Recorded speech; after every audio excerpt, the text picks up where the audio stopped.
মুভির শুরুতে অন্ধকার থেকে কিছু আর্তনাদ ভেসে আসে।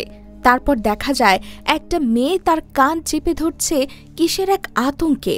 এ সময় হঠাৎ তার ঘুম ভেঙে যায়, যা থেকে বোঝা যায় এটি একটি দুঃস্বপ্ন। কিন্তু দুঃস্বপ্নও যে কখনো কখনো বাস্তবে পরিণত হয়ে যায়, তা কি আপনি বিশ্বাস করেন? এবার দৃশ্য চলে যায় ইসরায়েলের একটা সমুদ্র সৈকতে, যেখানে একটা মিলিটারি গাড়ি আসে এবং একজন ইসরায়েলি সৈনিক বের হয়। সে সমুদ্রের কিনারায় গিয়ে চারপাশে ভালো করে দেখে, যেন কিছু একটা লুকানোর চেষ্টা। তারপর সে তার কাছে থাকা একটা কাগজ ভর্তি কাচের বোতল জোরে সমুদ্রে ছুঁড়ে মারে।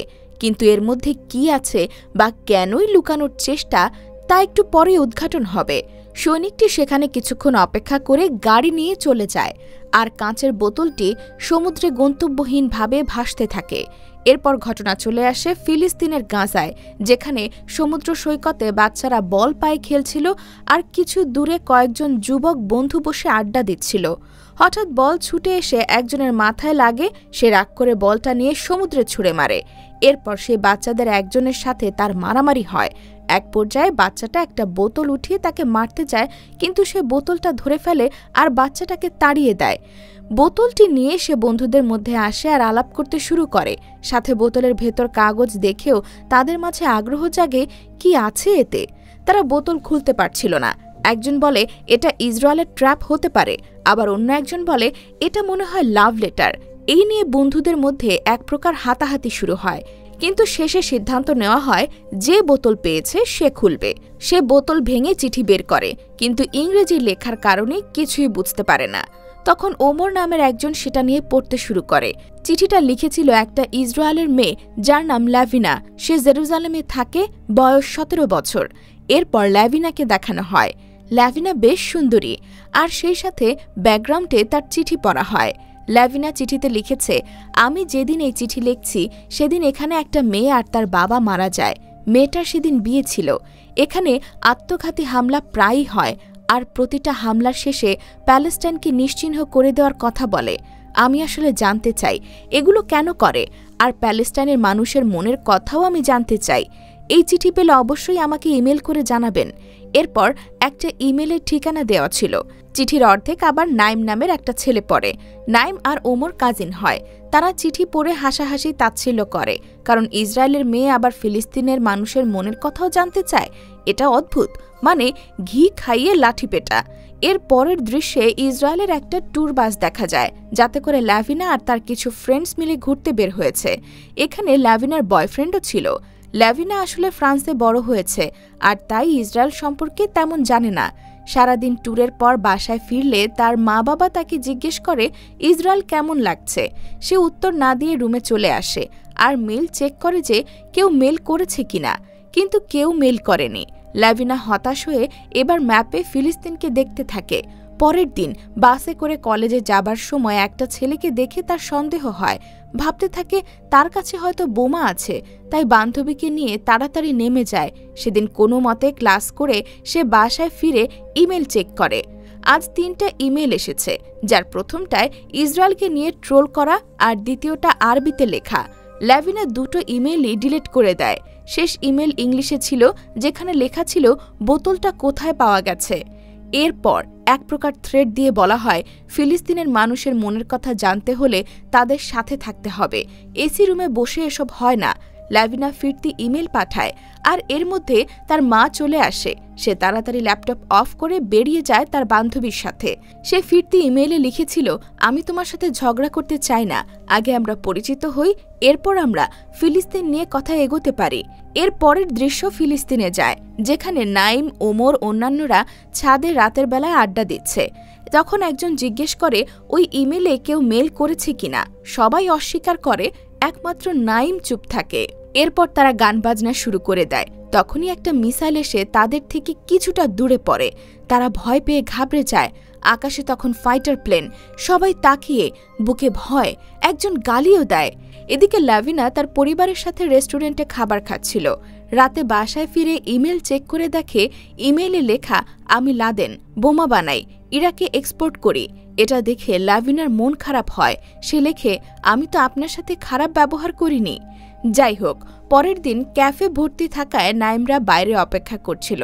ক্যাফেতে বসেই নাইম তার সাথে ইমেল আদান প্রদান করত। এভাবে কথায় কথা বাড়ে। নাইম তাকে ইসরায়েলের শান্তির দিক তুলে ধরে আর ফিলিস্তিনের আতঙ্ক নিয়ে লেখে। ল্যাভিন বলে তাদেরও আতঙ্কে দিন যায় মাঝে মাঝে। এরপর নাইম বলে ভেবে দেখতে আসলে দোষ কার আর কেনই বা এমন চলছে তার কারণ বের করতে। ল্যাভিনা বলে দুই পক্ষেরই কম বেশি দোষ আছে, এক দল যুদ্ধ চায়, আরেক দল শান্তি। ল্যাভিনা বলে সে শান্তি চায়, যুদ্ধ না। এরপর ল্যাভিনা তার বেস্ট ফ্রেন্ডের সাথে গল্প করতে যায় আর এই গাজায় থাকা ফ্রেন্ডকে নিয়েও কথা বলে, শেয়ার করে। অন্যদিকে নাইম রুমে বসেছিল, তখন তার মা এসে বলে তুমি আজকাল পড়াশোনায় অমনোযোগী হয়ে গেছো। নাইম বলে পড়াশোনা করে কি হবে? নাইমের মা বলে ভালো চাকরি পাবে, এমনকি বিদেশ যেতে পারবে। এদিকে দেখা যায় ল্যাভিনা তার স্বাভাবিক জীবন চালাচ্ছে, কলেজে যাওয়া, বয়ফ্রেন্ডের সাথে মিট করা, বেস্ট ফ্রেন্ডকে নিয়ে আড্ডা দেওয়া। এমন একদিন নাইম বাইরে থেকে এসে দেখে বাড়িতে অনেক লোক। আসলে তার আত্মীয়রা এখানে থাকতে এসেছে কিছু দিনের জন্য। তাই নাইম তার মাকে বলে বাড়িটা কি রিফিউজি ক্যাম্প নাকি? মা বলে আস্তে কথা বলো, তোমার ফুপুরা তোমার বাবা মারা যাবার পর অনেক সাহায্য করেছে আর তারা বাড়ি ভাড়া পেলেই চলে যাবে।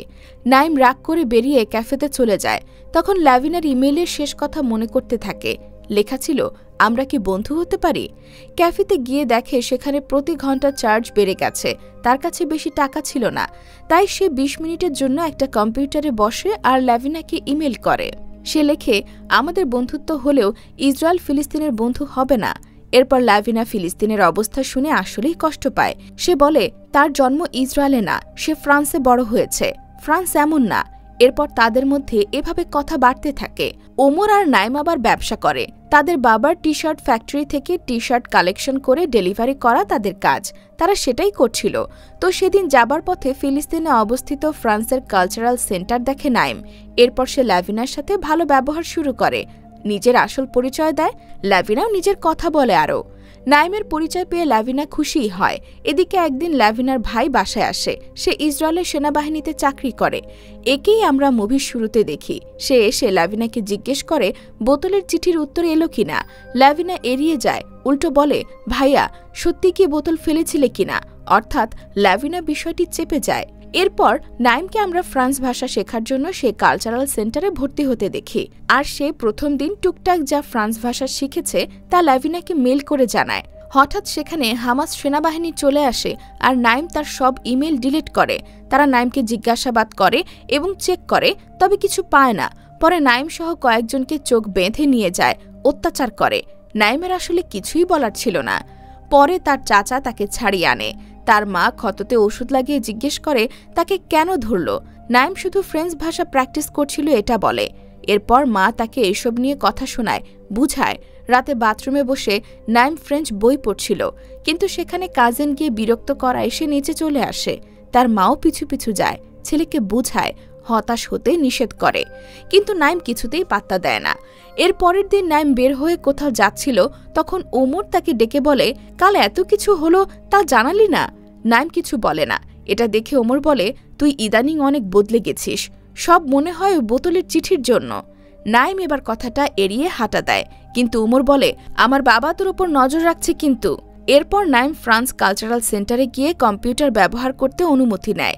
সে আবার ইমেল করে ল্যাভিনাকে। ল্যাভিনা এক সপ্তাহ খোঁজ পায়নি দেখে চিন্তিত ছিল, এমন ইমেল দিয়ে রেখেছিল। নাইম বলে ফিলিস্তিনের মানুষের জীবন এত সহজ না, সবসময় আতঙ্কে কাটে আর ডেইলি নতুন নতুন কাহিনী হয়। এসব আরেকদিন বলবো, আজ আমার পরিবার নিয়ে বলি। এরপর নাইম তার পরিবার নিয়ে বলে। সে আর তার মা আছে পরিবারে, তার বাবা কয়েক বছর আগেই মারা গেছে আর তার কাজিন আছে, এসবই সে জানায়। এর পরের দিন ওমর গাড়িতে করে নাইমকে ফ্রান্স কালচারাল সেন্টারে নামিয়ে দিয়ে যায়। সেদিন তাদের প্র্যাকটিক্যাল পরীক্ষা ছিল ফ্রেঞ্চ ভাষায় কথা বলার। সবার মধ্যে নাইম সবচেয়ে বেশি ভালো স্কোর করে, এই কথা সে ইমেইলে ল্যাভিনাকে জানায়। সেও তাকে শুভকামনা জানায় আর বলে তুমি নিজের যোগ্যতায় এসব পেরেছ আর কাল তোমার জন্য সারপ্রাইজ আছে। তো কি সারপ্রাইজ? এই ভেবে নাইম উদ্গ্রীব হয়ে পড়ে। কি হতে পারে তা জানতে নাইমের যেন তর সইছিল না। তো পরের দিন ল্যাভিনা তার নিজের একটা ছবি পাঠায় ইমেইলে, যা দেখে নাইম খুশি হয়, সাথে ভয়ও পায়। আশেপাশে কেউ দেখছে কিনা খেয়াল করে। ল্যাভিনা বেশ সুন্দরী। নাইমের ভালোই লাগে। এর পরের দিন 31st অনুষ্ঠানে লাভিনা তার ফ্রেন্ড বয়ফ্রেন্ড নিয়ে অনেক আনন্দ করে আর এসব ইমেইলে লিখে পাঠায়। নাইম বলে, আমাদের জন্য 31st নাইট না, আমরা ঈদ, রমজান, কোরবানি এসবে আনন্দ করি, তাই 31st একটা স্বাভাবিক দিনের মতো আতঙ্ক নিয়ে কাটে। এরপর কলেজে আমরা লাভিনাকে তার বন্ধুদের সাথে দেখি, সেখানে তার বয়ফ্রেন্ড ছিল। সে বলে, তুমি আজকাল অনেক বদলে গেছো, নতুন কেউ এসেছে নাকি জীবনে? লাভিনা কথাটি এড়িয়ে যায়। তার এমন ব্যবহারে তখন তাদের ব্রেকআপ হয়ে যায়। সে আর কি করবে, চুপচাপ বসে থাকে। অন্যদিকে নাইমের আরেকটা টেস্টের দিন আসে আর আজও নাইম ভালো করে অনেক। টিচার তাকে ডেকে দ্রুত প্রস্তুতি নিতে বলে, আরও কঠোর পরিশ্রম করতে বলে, কারণ সে চায় এবার স্কলারশিপ যেন নাইমই পায়। এরপর একটা ফর্ম দেয়, সেটা নিয়ে নাইম দ্রুত কাজের জায়গায় যায়। দেরি হবার জন্য চাচাকে সরি বলে, কিন্তু চাচা তাও কথা শোনায়। নাইম রেগে গিয়ে চাচার সাথে তর্ক করে, এরপর বের হয়ে আসে। সাথে সাথে ওমরও আসে আর তারা লোক দেখানো ঝগড়াও করে। এবার নাইম তার মাকে নিয়ে বাবার কবর জিয়ারত করতে যায়। এই কথা ইমেইলে লাভিনাকে জানায় নাইম। বলে, তার বাবা হাসপাতালে জব করত আর 4 বছর আগে একটি হামলায় মারা যায়। এভাবেই লাভিনা এবং নাইমের টুকটাক কথা চলতে থাকে। এর মাঝে ওমরের বিয়ের আয়োজন হয়। সেদিন সব কাজিনরা অনেক মজা করে। তো বিয়ের পরের দিন নাইম তাকে জিজ্ঞেস করে, বিবাহিত জীবন কেমন লাগছে?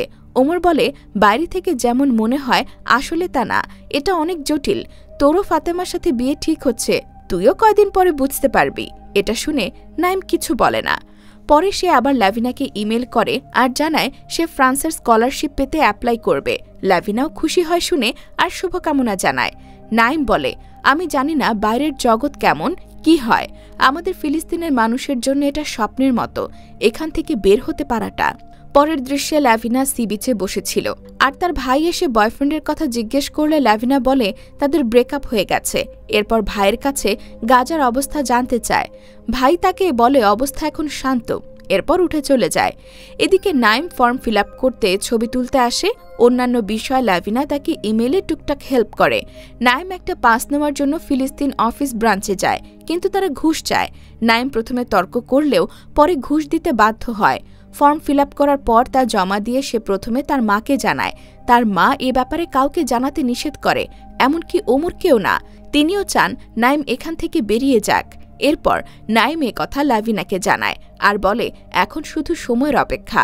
এরপর একদিন টিভিতে হামাসের আক্রমণের নিউজ দেখে লাভিনার বাবা ফিলিস্তিনের দোষ দেয়। লাভিনা প্রতিবাদ করে বলে, সবসময় অন্যের দোষ দিয়ে লাভ কি, নিজের দিকেও তো দেখতে হয়। এই বলে সে ঘর থেকে বেরিয়ে যায়, যা শুনে তার পরিবার বেশ অবাক হয়। সেদিন নাইম টি শার্ট ডেলিভারি দিতে ইউসুফ চাচার কাছে যায় আর তখনই হামলা শুরু হয়। একটা মিসাইল খুব কাছেই পড়ে তাদের। তা দেখে ইউসুফ চাচা নাইমকে নিয়ে নিরাপদ জায়গায় যায়। তখন আবার মিসাইল এসে পড়ে আর চারদিকে ধোঁয়ায় ধোঁয়াচ্ছন্ন হয়ে ওঠে। ধোঁয়া কমলে নাইম বুঝতে পারে ইউসুফ চাচা নিজের প্রাণ দিয়ে নাইমকে বাঁচিয়ে গেছে। এসব হামলার খবর পেয়ে লাভিনা দ্রুত নাইমকে ইমেল করে খবর জানতে চায়। সে খুব চিন্তিত আর নিজের ভাইয়ের খবরও পাচ্ছে না। এই হামলায় 400 ফিলিস্তিনি মারা যায় সেবার। নাইমের পরিবার নিজেদের জীবন বাঁচাতে ব্যস্ত ছিল। তারা বাড়ির আন্ডারগ্রাউন্ডে চলে যায়। উপর থেকে বিমান আর মিসাইলের শব্দে কেঁপে ওঠে মাঝে মাঝে। নারী আর শিশুরা বেশি ভয় পায়। এসব হামলার ভিডিও দেখে অজান্তেই লাভিনার চোখে পানি চলে আসে আর বাচ্চাদের লাশ দেখে সে চোখ বন্ধ করে ফেলে।